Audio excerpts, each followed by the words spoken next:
I'm back, motherfucker! I'm back! All of this fucking solitary confinement shit got me back! Everyone thinks you're crazy until it works. In a world where it's never been easier to do nothing, doing something becomes extraordinary.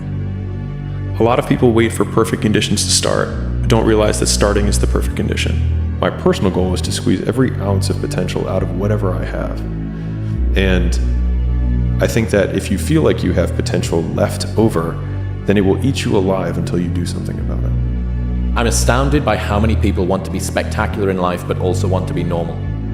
By being normal, you are, by definition, aiming for average. Normal people get normal results. Exceptional people get exceptional results. You literally can't do what everyone else does and expect to not get what everyone else has got. By doing what everyone else does, you guarantee average results. You don't become confident by shouting affirmations in the mirror, but by having a stack of undeniable proof that you are who you say you are. Outwork your self-doubt. Successful people see opportunity in every failure. Normal people see failure in every opportunity. Both are right, only one gets rich. Your belief that you're going to be viewed as a failure by your uncle be the sole reason that you live the rest of your life below your potential and regret everything that you don't do because of Uncle Tom. General ambition gives you anxiety. Specific ambition gives you direction. There is nothing more anxiety-inducing than I want to be better and I don't know what at and I don't know how. And he was like, champions are broken. We're like, huh. He's like, people look at champions and try and find something that that champion has that they don't have. He's like, but it's not that at all. He's like, they lack something everyone else has, which is an off button. They just don't stop. And at the end of the day, like, if we're optimizing for outcomes, then the most broken person will win. The person who has the absolute biggest, desire for achievement, the absolute biggest fear or pain that they're running away from, and the hardest impulse control. Now, impulse control, most people would agree is a good thing. The other two, not as much. If you haven't gotten what you want, then you're not worthy of it, period. And that's okay. Now you can admit that you suck and improve. Better to know you're bad for a season than pretend you're good for a lifetime. You're not making as much money as you want because you're not as good as you think you are. You can't wait for everything to be perfect to start living your life. And that hit me. I mean, he packs a powerful punch, and he hit me with a damn word punch, with a word hook. Because I've bet that's what I've done. My whole life has been like that. Inside of me, it has been, as soon as it's all lined up, I'm going to show you myself. As soon as I've got it all looking the way I want, I'm going to show up for you and for me. And man, those were just powerful words that hit me this year. There's this huge time delay between when we start behaving in a way that a winner behaves and when we start winning.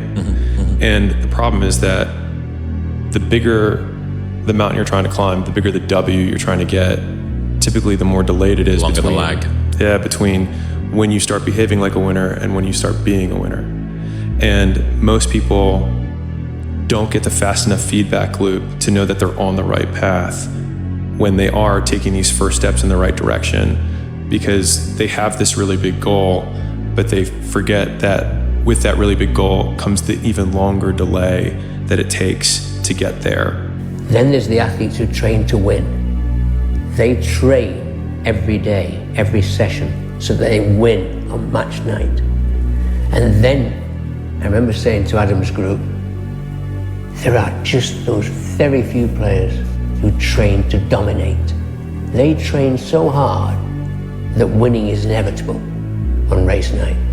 Having a clue is overrated. There's this funny myth that people actually know what they're doing. I've spent time around some of the richest, smartest, highest status people on the planet, and let me tell you, it's idiots all the way up. Normalize saying, I don't have a clue, I'm going to work out how to do it anyway. Having a clue is overrated. Learning means same condition, new behavior. Intelligence is rate of learning. It's speed. It's a measurement of speed. And so it means how many times do you need to be exposed to the same condition in order to change your behavior. If I teach someone something, that script, and then on the first try they say DEF, and someone else, it takes 5 tries for them to say DEF, they are not as intelligent as the first person. Here's why this is interesting. Every person who's listening to this right now has listened to 1,000 fucking podcasts, and they're in the exact same condition, and yet they have not changed their behavior, which means 1, they have not learned, and 2, they are dumb. Which also means that if you can control your behavior, you can also control how intelligent you are. And so if you want to be a smart cookie, then it means that you just decrease the amount of times that you do not change your behavior under the same conditions. And so when I think about this, when I teach my team, when I teach anyone, I think in these conditions. And so every time you watch or you consume a piece of content, you read a book, if you think, what behavior am I going to change as a result of this? If the answer is nothing, you wasted your time and you pretended to be learning, but you were really entertaining yourself. Listen to me, man. You have a great life in front of you, but your great life is in front of you. It's not behind you. What you did back there ain't got nothing to do with what God got for you. What you did back there was learn the lessons to get you to where you are at this particular moment right here. But what God got for you, do you know, man, that you can actually mess your life completely up? You can jack it all the way up and you can turn around and get it right. Do you understand that? Do you understand that you could have had a baby out of wedlock and still be all right? Do you know that you can be divorced multiple times and still be okay? Do you understand that you cannot have a degree and still be just fine? You wanna know how I know? Because I'm telling you what I know. I lost everything twice. I don't know if you've ever lost everything before, but I've been bottomed out twice. I done seen rock bottom 2 times. I've been through some walls up in here, man. I'm just trying to tell you, man, God is really with you. I became obsessed. With being the baddest motherfucker that God ever created. Am I that? I don't care. I believe it. And I was trying to tell him, once you become obsessed with something, it's okay to be unbalanced for a while. It's okay. Don't be all this stuff people say, you gotta be balanced. To be the best in the world at what you do. It's not about being a Navy SEAL, people. The best at what you do, you have to be unbalanced to find every bit of fucking energy and strength that you have to pull it off. Today is very tough. Tomorrow is more tougher. The day after tomorrow is beautiful, but most people die tomorrow evening. You have to work very hard.